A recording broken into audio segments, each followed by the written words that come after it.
Hey guys, just want to show you part of my collection here. This is what I got here in the basement. Here you go, the lovely Xbox, the original Xbox released in 2001. Great system. Then we have the Sega Dreamcast, which was released in Japan in 1998 and in the U.S. in 1999. The Dreamcast is probably the Dreamcast is definitely the best system for fighting games because I think almost the majority of fighting games were at one point released for the Sega Dreamcast.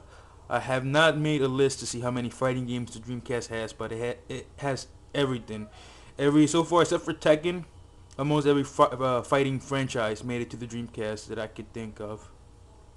So it's a great system, especially if you could go ahead and pick up.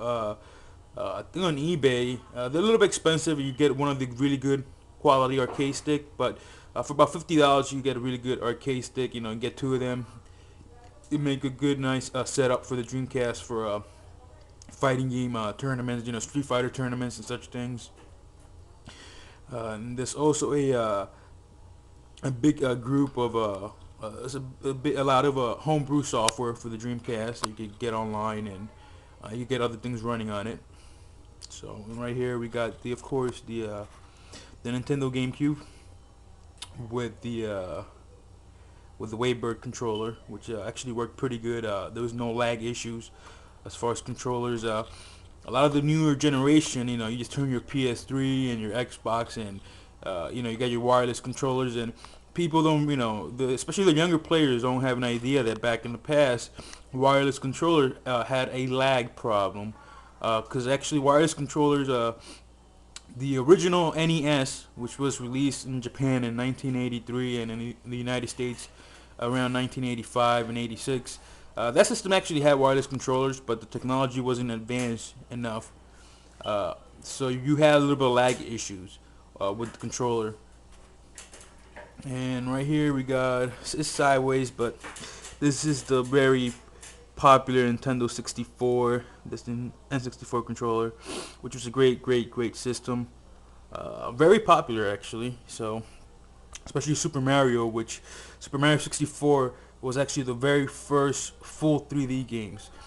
Before Super Mario 64, there were games that had 3D graphics, but not 3D platforms. So Super Mario 64 for the N64 introduced the first 3D and analog stick.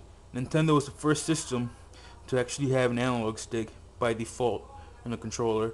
Um, some of you might not know that the original PlayStation, the controller did not come with the analog. The DualShock controller was introduced actually, I think it was a few years after Nintendo introduced it with Super Mario here. But actually, let me go back on that one now that I remember.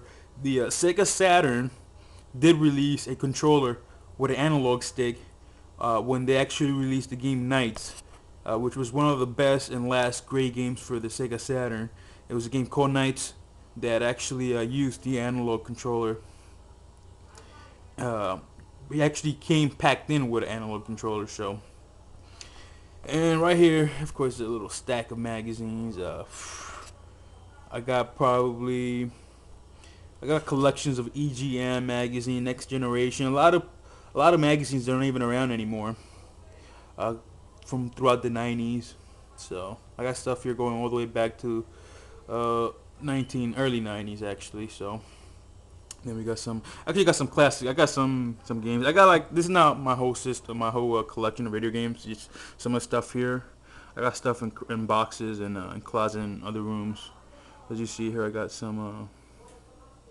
Oh yeah, talking about classic. I don't even have a 3DO system here. I had one and I think my cousin got it, so I gotta get another one. There's a 3DO system, which the first 32-bit systems. I'm talking about hard to find. One of the hardest games to find for Panasonic Real 3DO. I actually got a Panasonic Real 3DO many years after it came out.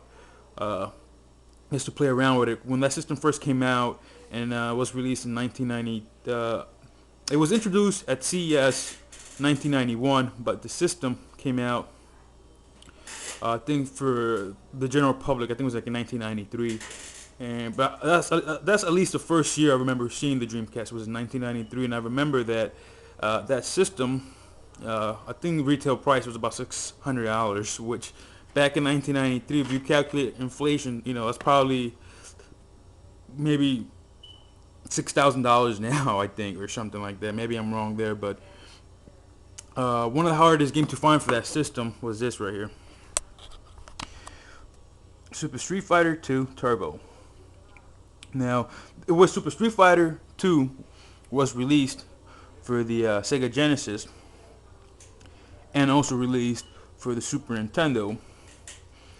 But that game was not Super Street Fighter 2. It did not include Akuma. Akuma was added later on a upgrade of the Super Street Fighter 2. And this was the thing. At that time, this is the only console version of Super Street Fighter that was released for the Panasonic Real 3DO. And right now, of course, if you're playing on Xbox Live or the PS3 network, you can buy Super Street Fighter 2 Turbo HD Remix, which is the one with the I think I just did a review for it, so you can catch that video here. I got some stuff and CDs and stuff there, and cool. Yeah, younger generation really have no clue of like cartridges and stuff. So, but I just wanted to show you some of the stuff here. When I get around to my other systems, I'll show and make videos about them. So stay tuned. GameHistoryX.info.